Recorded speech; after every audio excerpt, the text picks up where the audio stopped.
Pemirsa, kita teruskan diskusi kita yang semakin malam. Tadi tata negara chaos fatwanya Pak Refli. Mungkin istilah yang benar, konstitusional chaos, Pak Refli. Pak, sekarang dari budaya. Terima kasih Pak. Yang pertama adalah narkoba adalah bukan kejahatan kepada masyarakat, tapi juga kepada negara. Empiris kita saksikan 2 minggu ini, eksekutif dirusak. Tadi ada pengakuan, DPR juga, kami rusak juga, kata DPR. Dari para mantan, saya kira Pak Benyamin Mangkudilaga, dia lebih kebar, lebih terbuka, menyatakan kerusakan dari lembaga edukatif yang dialami. Pak Iskandar kalau nggak salah beliau cenderung sebagai ustadz, ya, artinya ustadz, ya, dia menyampaikan yang bersifat akhlak sajalah, ya kan. Tapi itu bagus juga, bukan kagak bagus, akhlak penting. Gini Pak, yang persoalan yang kita hadapi adalah bukan 15 turun jadi 12, tapi hukuman mati turun jadi 15, itu dulu. Seluruh keterangan Joko Sarwoko itu melindungi Ahmad Yamani. Seluruh keterangan dia. Bagaimana bisa mati itu dinyatakan melanggar konstitusi? Dia tidak hurai.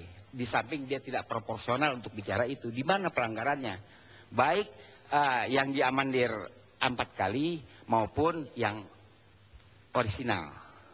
Hasil BPUPKI 18 Agustus 45. Itu di mana hukuman mati itu inkonstitusionalnya di mana? Dia tidak jelaskan. Nah, sekarang yang kita persoalan kita sekarang yang dilakukan oleh Yamani dalam kedudukannya sebagai hakim agung memutus perkara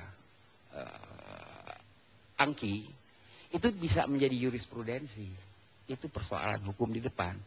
Bagaimana ini bisa dibikin lebih proporsional dan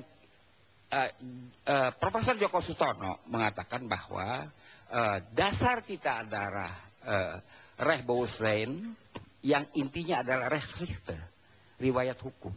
Dalam riwayat hukum adakah keputusan Mahkamah Agung sekalipun yang bisa dihapus, keabolitir? Ya ada. Dan kita menyaksikan pertama dulu ya.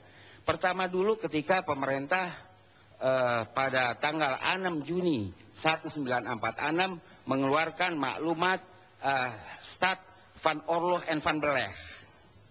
Itu baru dibatalkan, baru dihapuskan ketika Bung Karno setelah selesai mendekrit. Dalam kedudukan presiden berkuasa penuh ini bisa dilakukan, tidak dalam kondisi parlementer. Berbeda dengan frasi itu bisa pada parlementer, bisa pada presidensial. Nah sekarang apa yang bisa dilakukan? Kejaksaan Agung atau KY dapat meminta kepada presiden untuk mengabolisi, menghapus keputusan karya itu Ahmad Yamani. Bisa dilakukan itu. Karena jangan salah, kita pernah mendapatkan pemberontak PRRI sudah diadili pengadilan militer. Pemberontak Permesta sudah diadili oleh pengadilan militer. Dia mendapatkan abolisi dan amnesti. Dia mendapatkan itu. Jadi ini sudah ada riwayat hukumnya. Orang Belanda bilang Rechtsgeschichte sudah ada. Djoko Sutono mengatakan kembali ke situ kalau kita mentok. Jangan terus kita bilang negara udah kacau, gitu kan ya. Kagak kacau, yang kacau kepala kita. Kalau kepala kita kacau, ngeliat apa juga kacau. Kagak kacau menurut saya sih. Nah, ini bisa dibereskan, dipulangkan lagi kepada pangkalan kita. Nah itu KY. Saya tanya kepada Bapak KY, Bapak memeriksa hakim, apa perbuatannya? Dia bilang perbuatannya pintu masuk untuk memeriksa ini makhluk. Begitu. Sekarang sebenarnya mesti ini sekarang dikuatkan lagi. Jadi ini bukan Bapak punya entry point saja. Lebih kuat lagi ajukan. Uang ada contohnya kok dulu. Dulu ada contohnya. Jadi ajukan ke presiden. Nah presiden bisa menggunakan kekuasaannya untuk mengabolisi. Karena ini bahaya. Orang bikin pabrik kok diprosotin dari hukuman mati diprosotin jadi 15. 15 dihajar lagi jadi 12. Ini permainan agar kita terjebak untuk main pingpong di 15-12. Padahal yang paling jahat perbuatan ini adalah mengubah hukuman mati menjadi 15. Ini kejahatan yang tidak bisa dimaafkan dari Mahkamah Agung. Wassalamualaikum warahmatullahi wabarakatuh.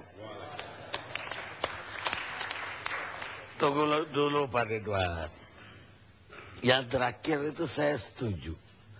Tapi amnesti abolisi itu bukan membatalkan keputusan hakim. Oh, membatalkan. Membatalkan penuntutan dan mengadilinya.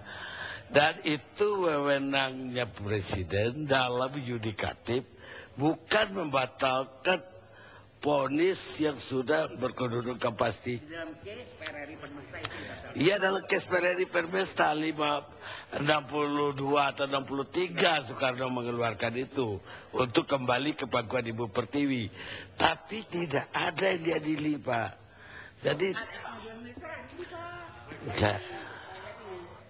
Pakai mic, Pak. Saya mesti menyuruh Ruhut dia setia dengan mic, saya enggak. Jadi iya diadili, Pak. Mohon maaf deh, coba kita periksa lagi. Pak, nama komandannya di Sumatera Utara namanya Kolonel Simbolon. Sumatera Tengah namanya Kolonel Dalan Jabe, Kolonel Ahmad Hussein. Di Riau nama komandan PRRI-nya Ismail Lega. Di Selatan Kolonel Barlian.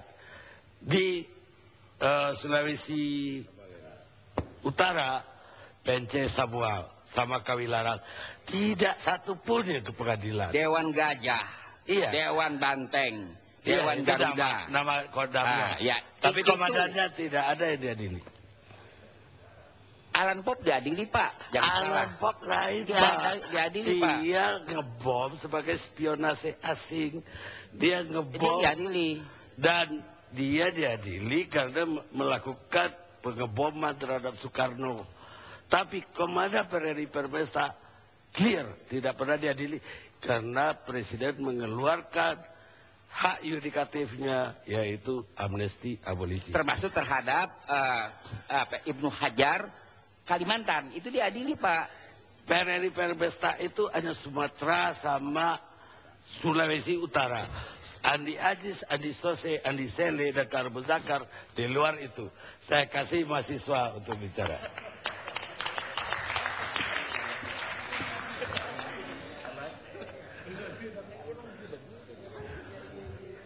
Terima kasih sebelumnya saya ucapkan kepada Bang Karni. Menurut saya sebelumnya ini apa yang disampaikan oleh abang-abang di sini ini belum begitu saya pahami. Karena pengunduran Hakim Agung ini kan alasannya itu belum begitu jelas. Yang katanya dia sakit, tapi isu-isu yang baru saat ini alasan dia itu banyak yang berkembang isu-isu yang lain di berita di luar sana. Satu yang saya kutip, pengunduran hakim ini perlu diingat, di mana pengunduran tersebut merupakan salah satu hak prerogatif hakim, tetapi tidak harus dilepaskan juga. Seorang hakim itu harus memenuhi suatu kewajiban dan tanggung jawabnya.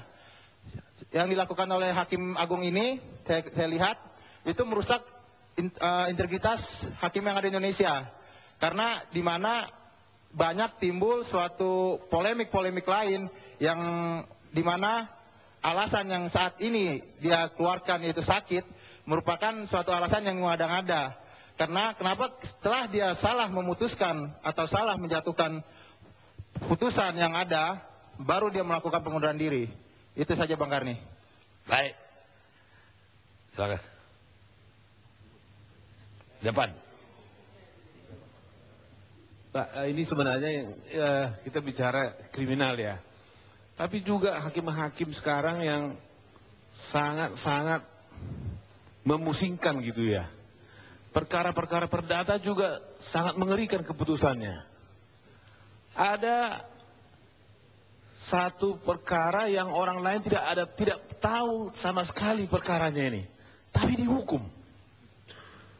Sangat-sangat bingung kita, entah dari mana Ini dasar perkara pidana perdata. perkara perdata. Jadi Perdata. nomor 2 juga yang bukan pihak dalam satu perjanjian, itu hakim perdata sekarang membatalkan. Yang bukan pihak loh yang memohon. Kita nggak ngerti. Jadi, sudahlah. Siapa yang selamat, selamat gitu. Siapa yang tidak selamat, tidak selamat. Karena memang, coba bayangkan saja Pak Karni. 1338 mengatakan perjanjian itu mengikat kepada pihak yang membuatnya. Perjanjian itu tidak boleh merugikan pihak ketiga. Itu kita pakai dan ratusan jurisprudensi mengenai itu, hakimnya juga abaikan saja. Jadi kesimpulan Anda apa? Jadi bukan hanya perkara pidana seperti ini yang rusak begitu ya. Jadi maksud Anda semuanya udah rusak. Rusak semuanya. Kita istirahat sejenak. Terima kasih.